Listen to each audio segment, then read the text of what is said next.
Hi, you guys. Welcome back. My name is Carrie Penny. I am the Happy Crafty Homemaker, and today we're going to be introducing our June. Wow, I am not ready for June. I did not think it was June, but June's make-along for the year of the make-along. So unfortunately, by the time you're seeing this, we will be wrapping up our Spook Your Spring make-along. May was all about making our spring spooky and enjoying ourselves. I'm actually wearing the perfect shirt for anyway.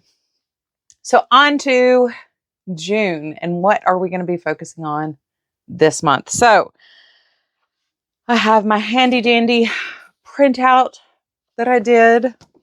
So for June, it's something you want to practice, or new stitches or new techniques. So my little blurb for this month. In June, many of us have a little break, whether our kids are out of school or we take our vacation or we just want to kick off the summer. For the month of June, we can take this chance to practice something we want to get better at, or there is something we have been wanting to try out for the first time.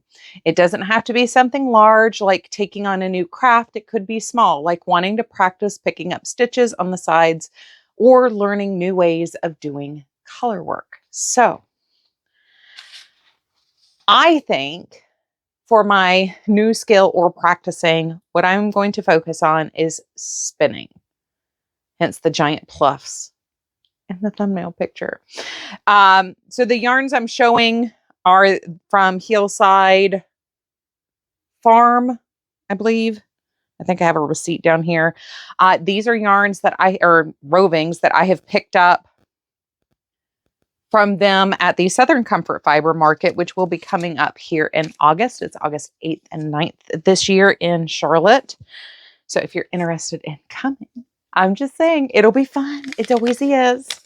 Yeah, this is Hillside Farms. They're out of Four Oaks, North Carolina. So I have spun 3 different places from them. 2 I turned into, or 3 different rovings.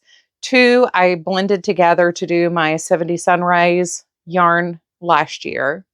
And the other one, I can't remember what colorway that was, but these are 2 other ones that I have. I believe I have 8 ounces of each. So I think I'm going to focus on these and finishing my Halloween yarn that I have started on my kiwi. I also have an acrylic up here on the Grumpy Old Man that I could work on finishing, but I really need to just spend some time in prepping roving, and really I have 2 art bats that I would like to work with as well. Actually brought this up because I'm also filming a show and tell today. I just finished spinning this one from the first of the bats. The other one has aqua and gray in it, and the other one's like gray and white. But this was a bit of a bear for me. So this was a rectangular fleece foam carded art bat thing. For those of you who don't know what I'm talking about, like when I say an art bat or a bat of wool, it's the rectangle that you roll out. Anyway, this was a bit of a bear to spin, even prepping it the way I prepped it. So I have 2 other from her that I would like to spin into singles. I haven't decided if I want to make these a 3-ply or 2-ply yarns. And then I'm going to do a striped project or color block project with the 3 finished yarns. So yeah, I have a lot to learn.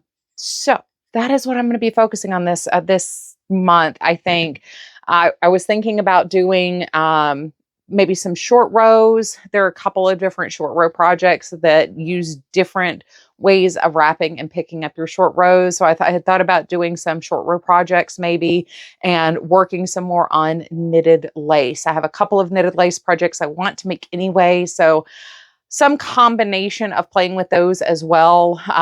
There are things I know how to do, but I haven't been doing a whole lot of recently.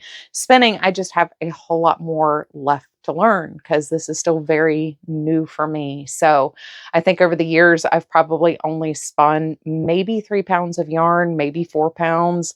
So I still have a lot to learn and a lot of different styles of spinning left to learn and ways of plying yarn. I've never chain plied yarn.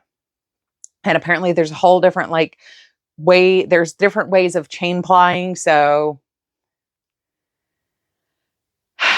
I did just see a video on blending 2 yarns to create your own, or blending 2 fleeces to create your own gradient yarn, where you take a blending board and take 1 ounce of your yarn and spin it, then 0.9 ounces, 0.1 ounces of a different color, and you throw those on the blending board and kind of blend them together, spin that into the 1 ounce, then move on to, or not ounces, but whatever your amount is, 100 grams, 90 grams, 80 grams, and then you work up from the other side, 100 grams, 90 grams. 80. Anyway, I'm not going to be doing that. I don't have a blending board yet. So we're not doing that. We're just going to work from our pre-dyed, pre-structured, interesting. I do love Hillside. Their yarn, their roving looks like it would be so difficult to spin, but it drafts so beautifully. It's so beginner friendly, in my opinion. I love it. I look forward to seeing what she has again this year, because I always come home with more to spin. Almost everything on my rack is actually things that I've bought from the Southern Comfort Fiber Market. So anyway, spinning will be my primary focus for the month of June. All that to say that once again, for this make along this year, the make alongs, these don't have to be knitting, crochet, spinning. These can be sewing, painting, drawing. I just like seeing you guys make. So whatever you're making, if you decide it's warm weather, I want to build a garden box. I've never built a garden box. I'm going to work on that. That's going to be, I'm expanding my horizons and working in my backyard. Share it. You're making something. You're making something. Anyway, I love you guys. I hope you're having a wonderful, fantastic day. I really do look forward to seeing your makes this month. Please take care of yourselves. Bye, you guys.